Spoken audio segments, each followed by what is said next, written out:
마태복음 7장 1절로 5절 말씀 한 절씩 교독하고 마지막 절은 함께 읽도록 하겠습니다. 비판을 받지 아니하려거든 비판하지 말라. 너희가 비판하는 그 비판으로 너희가 비판을 받을 것이요 너희가 헤아리는 그 헤아림으로 너희가 헤아림을 받을 것이니라. 어찌하여 형제의 눈 속에 있는 티는 보고 내 눈 속에 있는 들보는 깨닫지 못하느냐. 보라 내 눈 속에 들보가 있는데 어찌하여 형제에게 말하기를 나로 내 눈 속에 있는 티를 빼앗아 하겠느냐. 함께 외식하는 자여 먼저 내 눈 속에서 들보를 빼어라. 그 후에야 밝히 보고 형제의 눈 속에서 티를 빼리라. 아멘. 네. 올바른 시각을 가지라 라고 하는 주제로 함께 말씀을 나누겠습니다. 오늘 본문 말씀은 5절까지 읽었지만 오늘은 12절까지의 내용을 함께 다루도록 하겠습니다. 마태복음 7장 1절에서 12절까지는 세 가지 주제가 드러나고 있습니다. 첫 번째는 비판에 관한 이야기입니다. 비판을 하지 말라가 초점이 아니고 비판을 받지 아니하려거든이 초점입니다. 두 번째는 7절에 있는 기도의 내용입니다. 세 번째는 15절에 나타난 말씀처럼 대접에 대한 내용입니다. 이 세 가지 주제가 연결성이 전혀 있어 보이지 않습니다. 그런데 이 마태라고 하는 이 저자는 이 내용을 왜 한 군데 모아서 우리에게 보여주고 있는 것일까요? 왜 이 한 군데 다 모아서 배치하고 있는 것일까? 사실 이 세 가지는 모두 주제가 하나라는 것입니다. 오늘 그 말씀을 함께 나눌 텐데 여러분들에게 도전이 되고 또 말씀에 마음에 남는 말씀이 되기를 간절히 바랍니다. 1절 말씀을 함께 읽겠습니다. 시작. 비판을 받지 아니하려거든 비판을 하지 말라. 비판이라는 단어는 크리노라는 단어로 심판하다, 판단하다라는 뜻을 가지고 있습니다. 로마서 2장 1절부터 3절까지 말씀에 이런 말씀이 있습니다. 제가 읽겠습니다. 그러므로 남을 판단하는 사람아 누구를 막론하고 네가 핑계하지 못할 것은 남을 판단하는 것으로 네가 너를 정죄함이니 판단하는 네가 같은 일을 행함이니라. 이런 일을 행하는 자에게 하나님의 심판이 진리대로 되는 줄을 우리가 아노라. 이런 일을 행하는 자는 판단하고도 같은 일을 행하는 사람아 네가 하나님의 심판을 피할 줄로 생각하느냐. 이 로마서 2장 1절에서 3절 말씀은 이 비판에 판단하는 이들에 대하여 하는 말씀입니다. 이 마태복음 이 당시에 말씀을 잘 읽고 가르치던 사람들이 누구였냐면 종교 지도자들, 바리새인과 서기관들이었습니다. 이 종교 지도자들인 이 바리새인과 서기관들은 하나님의 율법을 가지고 이 율법의 잣대를 가지고 사람들에게 다른 사람들을 지적하고 판단하는 일로만 사용했습니다. 그런데 문제는 로마서 2장에서 말한 바와 같이 남만 판단하지 자신에게 그 말씀을 잣대를 대어 나를 돌아보는 일이 없었다는 겁니다. 그것을 뒤집어 말하면 그 비판은 너를 정죄하는 것이다 라고 하는 것으로 로마서 2장 1절에서 3절에서 이 얘기하는 거예요. 네가 그렇게 하는 거는 너도 그 말이 사실은 너에게 정죄하는 말이야. 이렇게 얘기하는 거죠. 이것이 예수님의 지적한 내용입니다. 지난주에 바리새인과 서기관들을 향한 예수님의 지적이 무엇입니까? 외식하지 말라였습니다. 외식하지 말라. 외식하다라고 하는 뜻이 뭡니까? 가면을 쓰고 연극하지 말라는 거예요. 보이는 게 전부여야 하는데 숨은 의도를 가지고 있다는 거죠. 이런 사람이 좋은 사람입니다. 숨은 의도가 없이 다 드러나는 사람. 그 사람이 참 어떻게 보면은 좋은 사람입니다. 그게 나쁜 모습이든 좋은 모습이든 사실은 숨은 모습 없이 다 드러나고 다 보여줄 수 있는 사람은 그 사람이 좋은 사람이라고 생각할 수 있을 것 같습니다. 보이는 게 전부여야 하는데 숨은 의도가 있고 이 외식이 왜 나쁜지에 대해서 성경이 얘기하는 게 뭐냐면 외식하는 사람의 삶의 기초가 하나님에게 초점을 두고 있지 않고 사람에게 맞춰져 있다는 것이 하나님 예수님께서 지적하시는 이 외식에 대한 말씀이었어요. 외식은 사실은 숨은 의도는 내가 그렇지 않은데 내가 그러는 척하는 거잖아요. 그것은 사실은 하나님께 보이기 위함이 아니라 이 속은 하나님 다 아시거든요. 근데 겉으로 좋게 보이려고 하는 건 뭐냐면 사람에게 보이고 싶은 거예요. 내가 괜찮은 사람으로 말입니다. 그것은 무엇이 문제냐면 하나님에게 초점을 맞추고 있지 않다는 증거입니다. 내가 사람에게 계속 보이는 것에 집중하다 보면 나의 초점이 사람이지 하나님이 아니라는 것이죠. 이것을 지금 예수님께서 계속 얘기하는 거예요. 그래서 바리새인과 서기관들이 행하던 구제, 헌금, 그리고 기도와 금식, 이 모든 것이 다 어디에서 했습니까? 회당과 거리에서 했단 말입니다. 사람들이 많은 곳에서요. 그것이 지금 바리새인과 서기관들의 문제였던 것입니다. 그래서 그 과잉되게 보이죠. 나는 사실은 그런 사람이 아닌데 그 사람들이 있는 곳에서 보이게 되니까 되게 과잉되어지고 과열돼 보이는 내 신앙이 그렇게 보여졌던 것이 보이게 하려고 했던 것이 바리새인과 서기관들의 모습이었다는 겁니다. 자, 여러분들 이런 말씀 아시죠? 지성이면 감천이죠. 이런 논리를 가지고 신앙생활을 하는 경우가 많습니다. 지성이면 감천입니까? 하나님에겐 그건 안 통해요. 지성이면 감천 아닙니다. 금식, 기도, 섬김 모든 것이 종교적인 지성과 어떤 열심으로만 포장한다면 그것은 하나님이 받으시는 예배가 아니란 말입니다. 그 근본적인 행동의 뿌리가 어디에서 오는가 하면 이 땅의 기초이고 사람들의 시선에 있다는 것을 계속 이야기하고 있는 겁니다. 자, 5절 말씀을 읽어볼까요? 시작. 외식하는 자여 먼저 내 눈 속에 들보를 빼어라. 그 후에야 밝히 보고 형제의 눈 속에 티를 빼리라.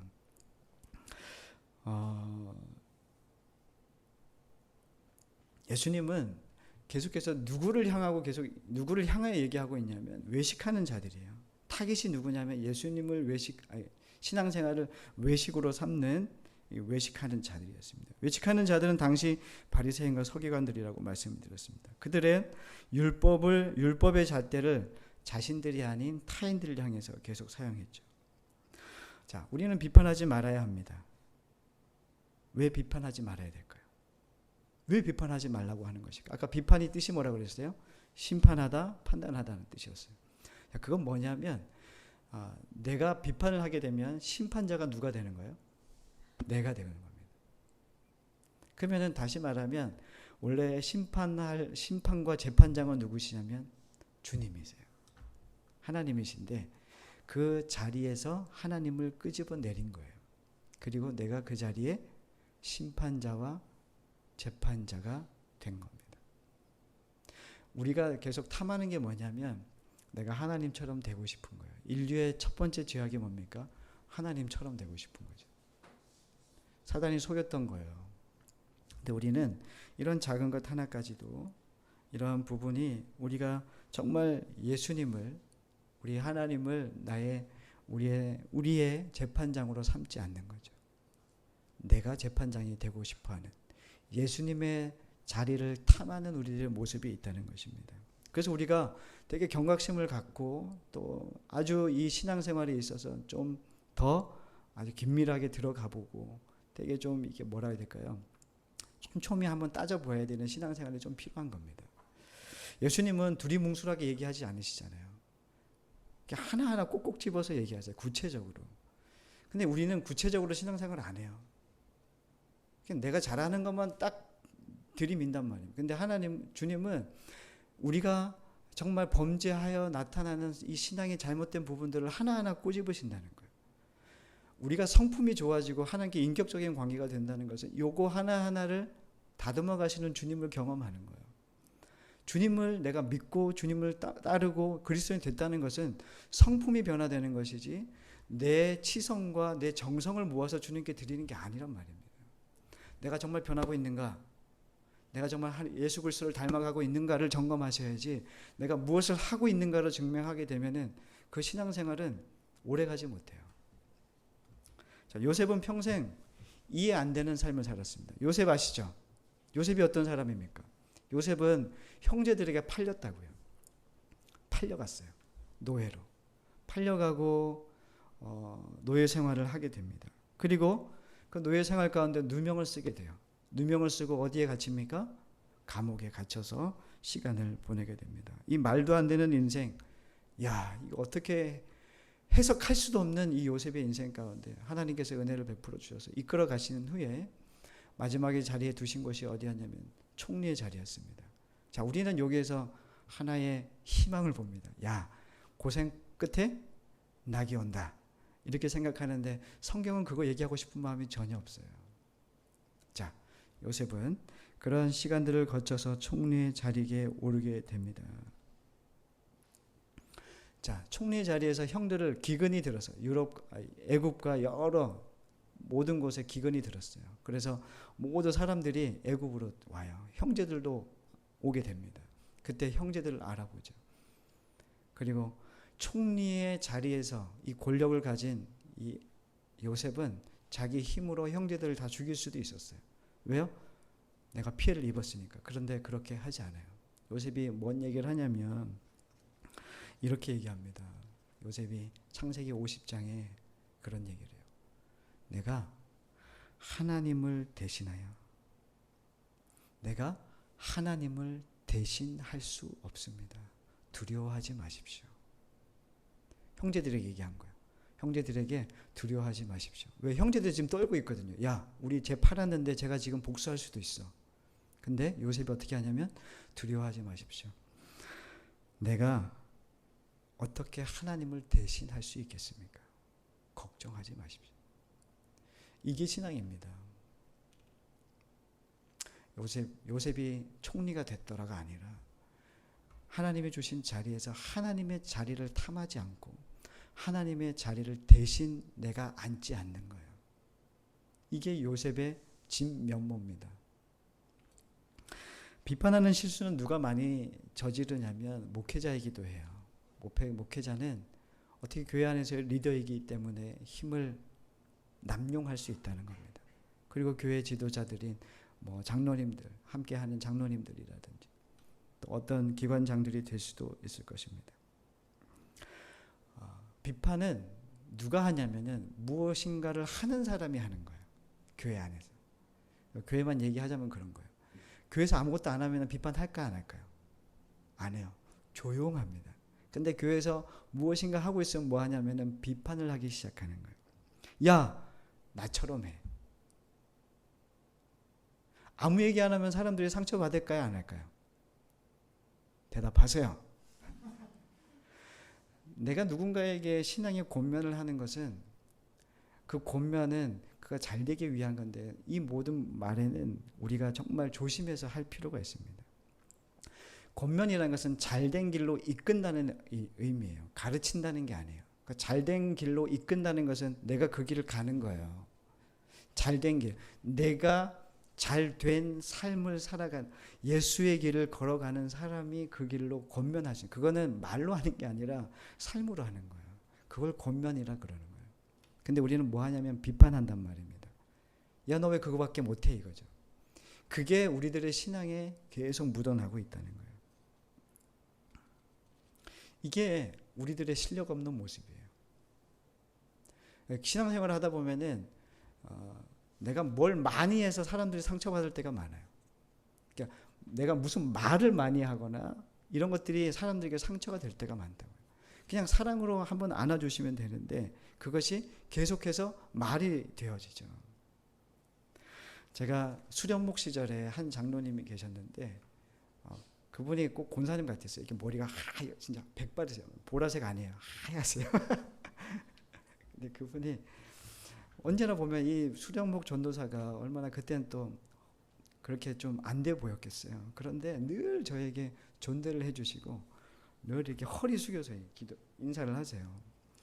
제가 그 수련목 3년 동안에 참 그분의 삶을 보면서 참 은혜를 많이 받았던 것 같아요. 북에서 내려오셔서 평생 그렇게 사시다가 남편이 이렇게 화장실 들어가면은 아침에 화장실 씻으러 들어가면은 수건 이렇게 걸어서 그 앞에서 기다리고 계세요. 저는 매일 이렇게 한다는 거예요. 그걸 왜 그렇게 얘기하냐면 그 남편도 장로님이시거든요. 자기가 하나님께 받은 은혜가 있어서 남편에게 그렇게 한다는 거예요. 남편도 뭐 조용하시고 그런데 뭐 힘든 생활이 많았던 것 같아요. 다 얘기하시지 않는데 그런 삶을 나누시면서 늘 겸손하게. 근데 중요한 건 뭐냐면 이분이 말씀을 안 하신다는 거예요. 누구에게 지적하거나 뭘 이렇게 얘기 안 하세요. 늘 그 자리에서 묵묵하게 자신이 해야 될 일들을 묵묵하게 믿음으로 하시는 거예요.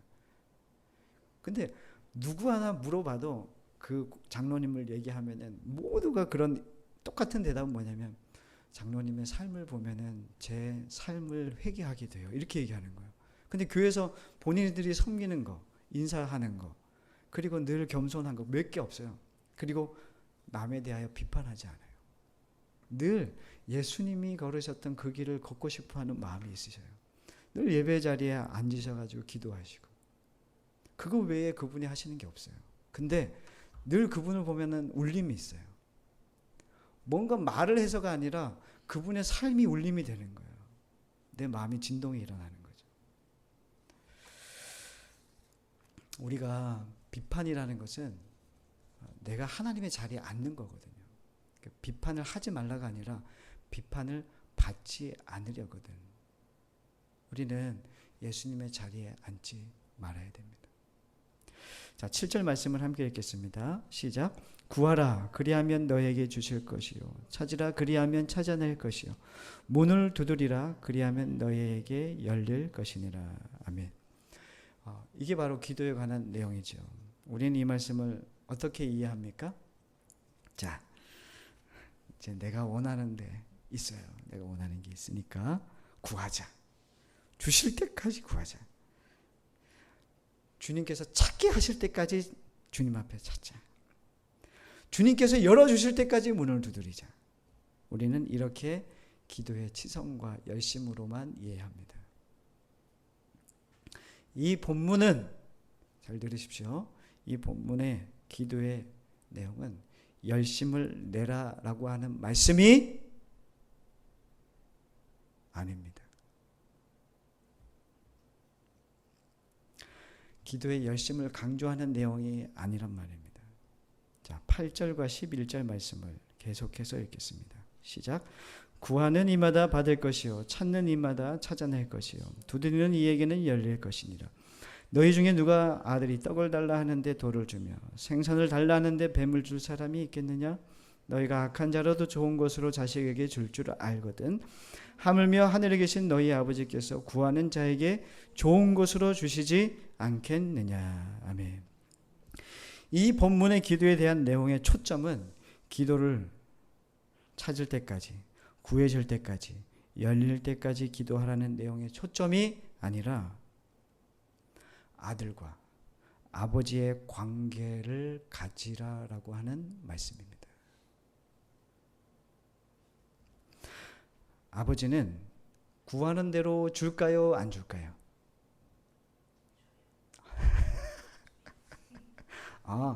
우리 하민이가 이제 11살인데 야, 너 뭐 필요해? 아빠 저는 1억이 필요하고요. 총도 좀 필요하고 칼도 좀 필요합니다. 그럼 주십니까? 네? 그래 내가 뭐 칼만 주겠냐? 내가 탱크를 사줄게. 이렇게 하십니까? 아버지는 아들에게 아들이 좋아하는 걸 주는 게 아니라 아들에게 좋은 것을 주는 것. 아들에게 가장 좋은 것을 주게 되어 있습니다. 네가 달라고 하는 좋은 것보다 내가 더 좋은 것 줄게. 이게 아버지의 마음입니다. 우리가 지난 세월간 기도했던 내용 중에 하나님이 나의 기도에 응답하지 않은 것이 많습니까? 응답해 주신 것이 많습니까? 해준 게 더 많으세요? 권사님은 대단하시네요. 저는 거의 안 들어줬어요. 저는 거의 예수님과는 관계없이 주님 내 기도와는 전혀 상관없이 주님께서 이끌어 오셨어요. 주님은 저보다 크셨습니다. 제 마지막 결론입니다. CCM 중에 이런 찬양이 있어요. 하나님 한 번도 나를 실망 실망시킨 적이 왜 없어요? 엄청 실망시켰죠. 매번 실망시켰다고요. 저에게는. 제 마음대로 제가 원하는 것을 이루어 준 적은 거의 없습니다. 때로는 내가 기대하는 것 이상으로 베풀어 주신 적은 많습니다. 하나님은 우리 아버지십니다. 오늘 본문 이 기도에 대한 7절부터의 말씀은 열심히 구해라, 열심히 찾아라, 열심히 두드려라는 말씀이 아니라 너 나를 아버지로 생각하냐? 하나님 그러고 물으시는 거예요. 너 내 자녀 맞아? 내가 네 아버지인데 내가 너에게 좋은 거 안 주겠니? 이렇게 말씀하시는 거예요. 기도는 내가 원하는 것을 받아내는 거는 세상 사람들이 하는 미신, 종교 활동입니다. 우리는 하나님이 주시는 것을 좋게 여기고 받아들이는 삶을 살아야 하는 그리스도인들입니다. 이해되세요? 12절 말씀이에요. 시작. 그러므로 무엇이든지 남에게 대접받고자 하는 대로 너희도 남을 대접하라. 이것이 율법이요 선지자니라. 자, 이 기도의 내용 7절부터 내용이 11절까지 딱 오고 난 다음에 12절의 기도의 내용의 딱 결론이에요. 그게 뭐냐면 그러므로예요. 그러므로는 이 시작한 것을 내가 결론을 내줄게 라고 하는 거예요. 그러면서 뭐라 그래요? 그러므로 무엇이든지 남에게 대접받고자 하는 대로 너희도 남을 대접하라. 기독교에서는 이것을 황금률이라고 그래서 황금과 같은 말씀이라고 그래요. 그런데 너 나한테 이렇게 받고 싶어? 너 이 사람한테 이런 걸 받고 싶어? 그럼 그래, 그 사람이 그렇게 해. 이거거든요, 사실은. 근데 성경의 이 기도의 내용에 연결된 이 말씀의 진 뜻은 뭐냐면 이 대접이라는 단어인데 이 대접은 제가 비유를 들어야지 알 수 있어요. 이런 거예요. 하민이가 이제 대학에 들어갔어요. 대학에 입학했단 말이에요. 야, 합격해가지고 이제 대학교에 들어가기만 하면 돼. 근데 입학금이 100만 원이 모자라. 그래가지고 하민이가 저희 앞집에 사는 할아버지 할머니에게 가가지고 할머니 제가 입학을 해야 되는데 제 입학금이 100만 원이 모자랍니다. 좀 저를 대신해서 좀 내주시겠습니까? 그 사실을 제가 들었어요. 알게 됐어요. 제 마음이 어떨 것 같습니까? 잘했다. 돈 굳었다. 이렇게 얘기할 것 같습니까? 아니죠. 아버지는 너무 속상할 것 같아요. 아버지인 제가. 다시 말하면 뭐냐면 이 하민이가 아버지를 아버지로 대접하지 않고 있는 거예요. 이해되세요? 하나님은 야 하나님께 모든 걸 구해라 이런 얘기가 아니에요. 그게 아니라 하나님은 우리의 아버지시라고요. 우리가 하나님 아버지 이렇게 기도하잖아요. 그거 우리가 진짜 근데 하나님을 아버지로 대접 안 할 때가 많아요. 하나님 아저씨 이렇게 대접한다고요. 하나님 아저씨. 왜요? 필요한 거 달라고요. 근데 하나님은 우리에게 아버지가 되어 주시기 원하시거든요. 우리 아버지세요. 저희는 아버지 생각하면 저는 막둥이라 가지고 아버지 생각하면 늘 좋아요. 한 번도 안 맞았어요.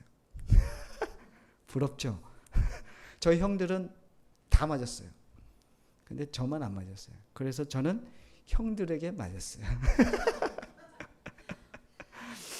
네. 늘 아버지 생각하면 뭉클해요. 아버지의 싫었던 모습들도 있지만 아버지 돌아가시고 난 다음에 아버지의 모든 것들이 재해석되기 시작하고 그 아버지 저의 아버지의 상과 하나님 아버지의 상이 오버랩되기 시작하면서 이 아버지가 신이었다는 게 아니라 하나님이 어떤 분이신지 아버지의 삶을 통해서 조금씩 알게 되는 것 같은 생각이에요. 그래서 제 꿈이 뭐냐면 하민이에게 정말 좋은 아버지가 되고 싶은 거예요.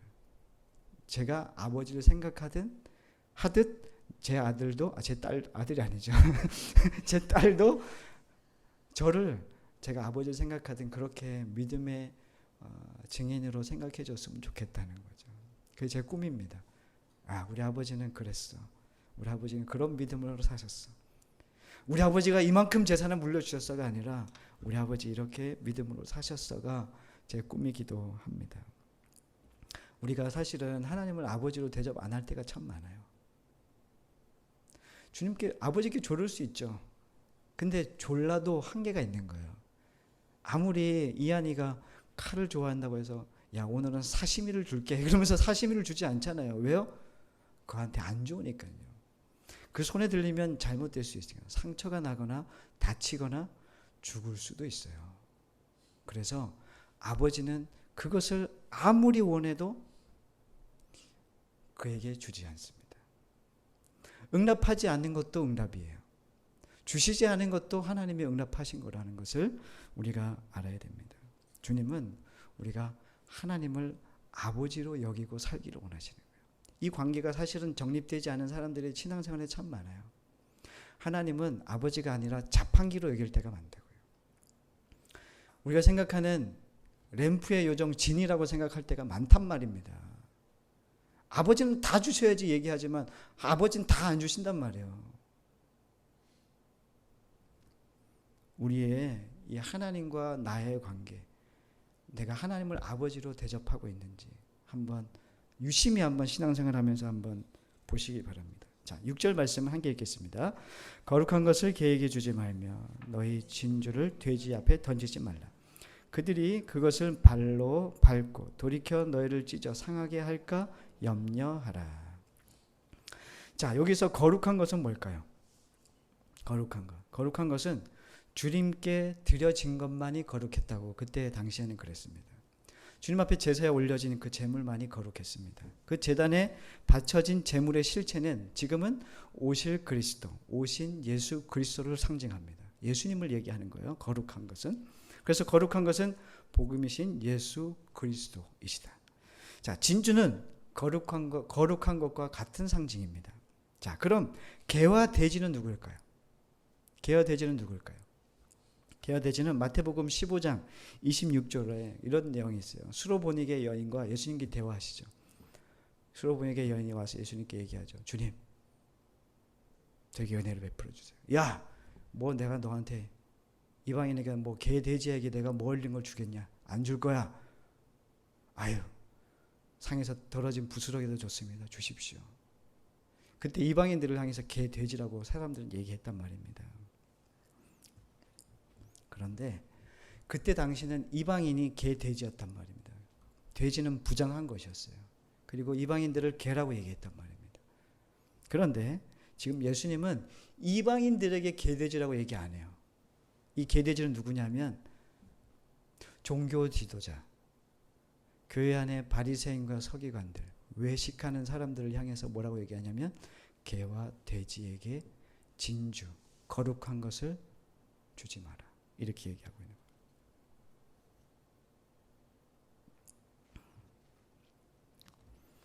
이거 똑같은 문제거든요. 사실은 이게 결론인데 우리가 하나님을 대접하지 않잖아요. 그러면 하나님 우리를 어떻게 여기실까요?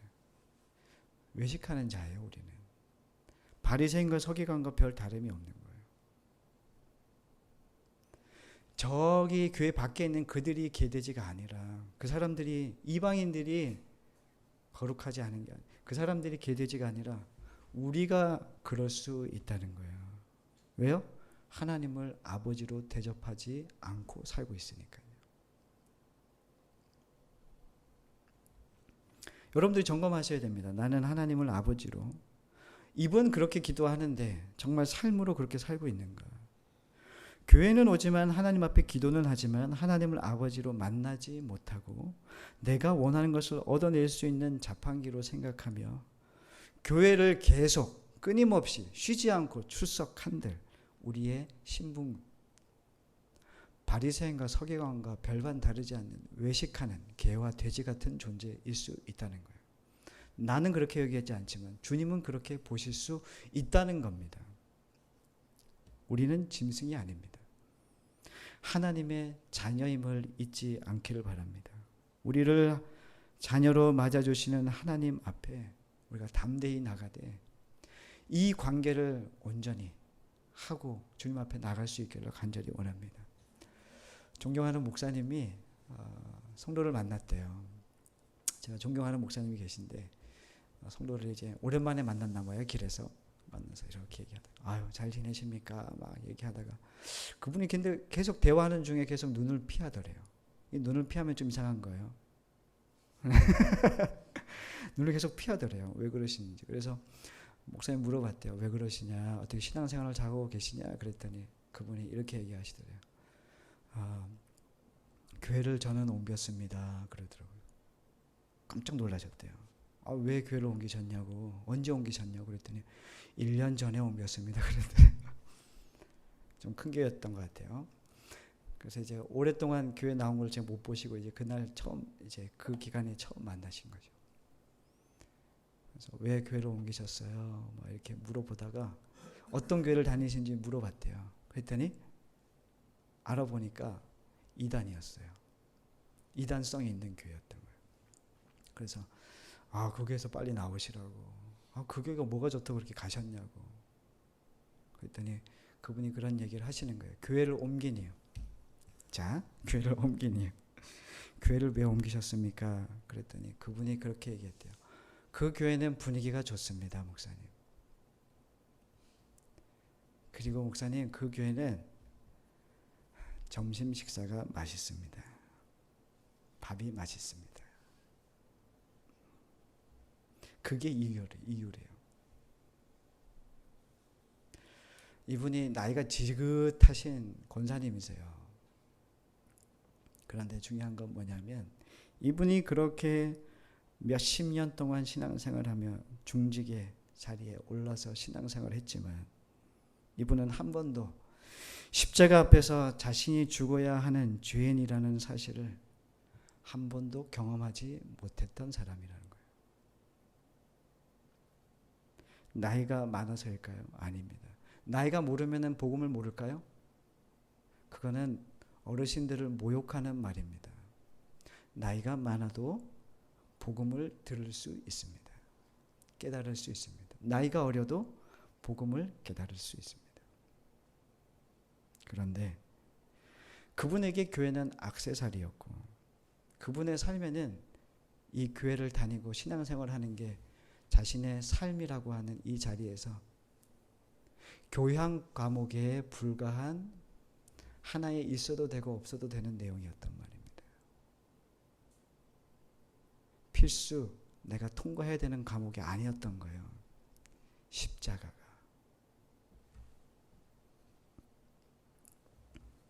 복음은 내가 해도 되고 안 해도 되는 게 아니라 제가 십자가를 계속 얘기하는 게 뭐냐면 이거는 생명에 관한 문제예요. 소속에 관한 싸움이라고요. 내가 누구에게 속해 있느냐의 문제예요. 여러분들 누구에게 속해 있어요? 여러분들 누구에게 속해서 살아가고 있습니까? 여러분들은 잘못하면 하나님이 내 편이 돼 주시기를 원하실 거예요. 이걸 잘 들으셔야 되는 게 뭐냐면 우리는 하나님 편에 선 자들이지 하나님을 내 편으로 끌고 들어와서 내가 원하는 대로 주님을 부려먹는 게 아니란 말이에요.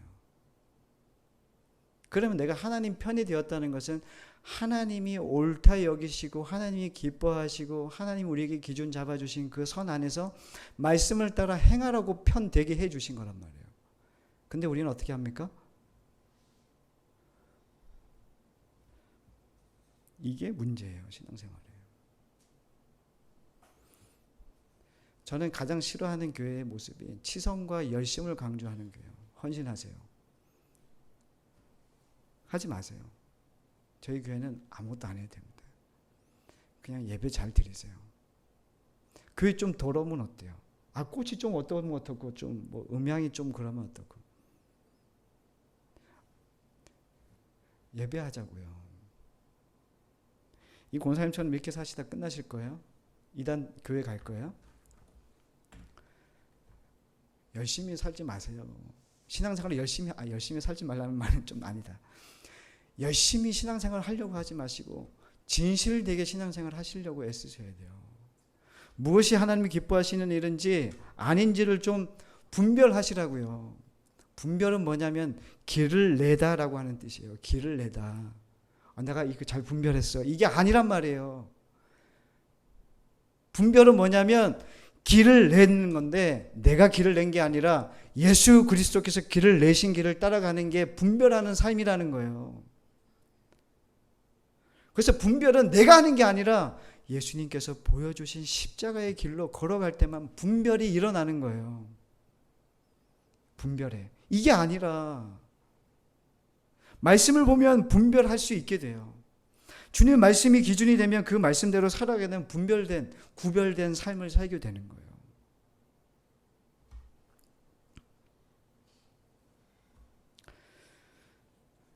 우리는 교회를 제가 왜 수요일 날은 제가 막 떠밀려서 왔다고 얘기했는데 그 안에서도 제 안에 수많은 고민과 고뇌가 있었어요.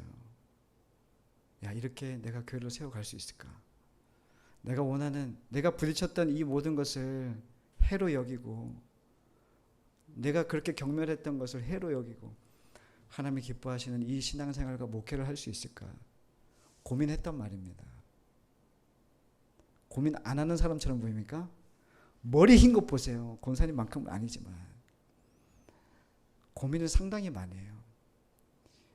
장례하는 가는 것도 고민 많이 한다고요. 여러분들 신방 하나 하는 것도 고민하면서 하는 거예요. 뭐 좋은 분위기 만들어 보자, 위로 잘해보자, 이게 아니에요. 하나님의 말씀 안에서 기준을 가지고 나만이 아니라 온 성도가 그 길로 갈 수 있기를 바라는 마음에 애쓰고 있단 말입니다.